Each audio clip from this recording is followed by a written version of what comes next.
आणि लोकसभा निवडणुकीचे निकाल अनेक ठिकाणी धक्कादायक लागलेले आहेत। महाराष्ट्रात तर या निकालांमुळे राजकीय समीकरण बदलण्याची शक्यता आहे। दोन मोठे पक्ष फुटल्यानंतर झालेली ही पहिलीच निवडणूक होती, त्यामुळे सगळ्याच पक्षांचा या निवडणुकीमध्ये कस लागला। त्यात कोणाला यश आलं, कोण हिरो ठरला आणि कोणाचा अपेक्षाभंग झाला हे पाहणं महत्त्वाचं आहे।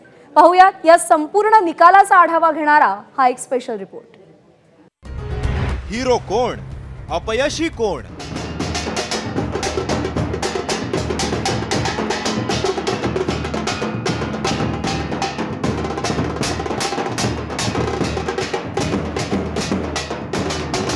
बाप तो बाप रहेगा। बारामतीतल्या अटीतटीच्या लढतीत सुप्रिया सुळेंचा विजय झाल्यानंतर झळकलेले हे बॅनर बरंच काही सांगून जात आहे।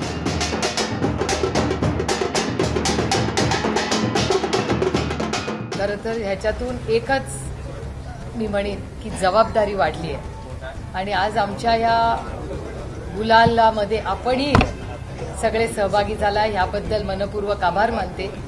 रामकृष्ण हरी। 48 जागा आणि 6 मुख्य पक्ष, 2.5 वर्ष रंगलेलं नाट्यमय राजकारण, फोडाफोडीच्या राजकारणावर शिक्कामोर्तब होणार की सहानुभूतीची लाट चालणार याकडे सगळ्यांचंच लक्ष लागलं होतं। काका विरुद्ध पुतण्या आणि ठाकरे विरुद्ध शिंदे असा संघर्ष रंगला होता। यात आता काकानं पुतण्याला धोबी पछाड दिली आहे। महाविकास आघाडीत सर्वात कमी जागा लढवत जास्त स्ट्राईक रेट देणारे शरद पवार हे या लढाईतले खरे हिरो ठरले। परिवर्तनाचं वातावरण आहे आणि आम्ही तिघेही एकत्रित राहून उद्याच्या काळामध्ये आमची धोरणं ठरवू आणि महाराष्ट्राच्या जनतेची सेवा करायची खबरदारी घेऊ।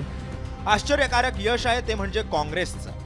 राज्यात कोणताही चेहरा नसलेल्या काँग्रेसनं गेल्या वर्षीच्या फक्त एका जागेवरून 2 आकडी जागांपर्यंत झेप घेतली आहे। काँग्रेस आता मवियात तर मोठा भाऊ बनलायच, शिवाय राज्यातही छाप आणि पक्षाचं यश घवघवीत म्हणावं असं आहे।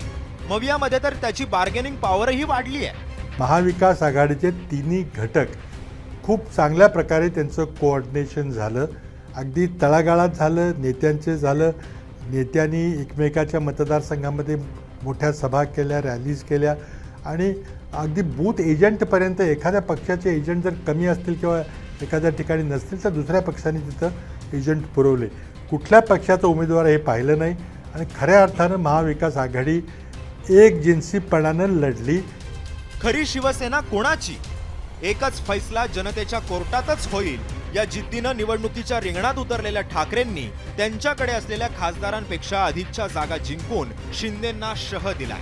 पण महाविकास आघाडीत त्यांचं यश दोन्ही मित्र पक्षांच्या तुलनेत कमी आहे। पण राहुल गांधींचा परफॉर्मन्स हा मोदींपेक्षा बेस्ट आहे।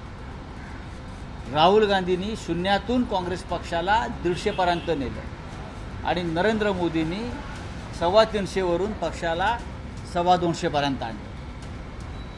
हा पराभव जो आहे हा नरेंद्र मोदींचाच पराभव आहे। नरेंद्र मोदीमुळेच पराभव झाला आणि नरेंद्र मोदीमुळेच आम्ही पुढे गेलो। उमेदवार देताना किंवा उमेदवारी डिक्लेअर करताना झालेला वेळ असेल किंवा काही ठिकाणचा असलेला ओव्हर कॉन्फिडन्स, जेव्हा ह्या सर्व जागा डिक्लेअर झाल्या त्याच वेळेला आम्हाला ज्या शंका होत्या त्या शंकेप्रमाणेच काही जागा आमच्या हातून गेलेल्या आहेत। महाविकास आघाडीला जो बेनिफिट झालेला आहे तो ह्या आमच्या ह्या एकंदरीत थोड्याशा धोरणामुळे झाल्याचं मला स्पष्टपणे जाणवतंय। 45+ नारा देत मोठ्या आत्मविश्वासानं मैदानात उतरलेल्या भाजपसाठी हा निकाल अत्यंत धक्कादायक आहे।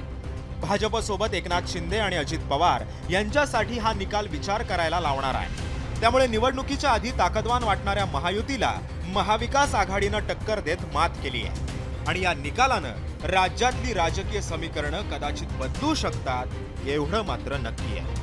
ब्युरो रिपोर्ट, एबीपी माझा। एबीपी माझा, उघडा डोळे बघा नीट।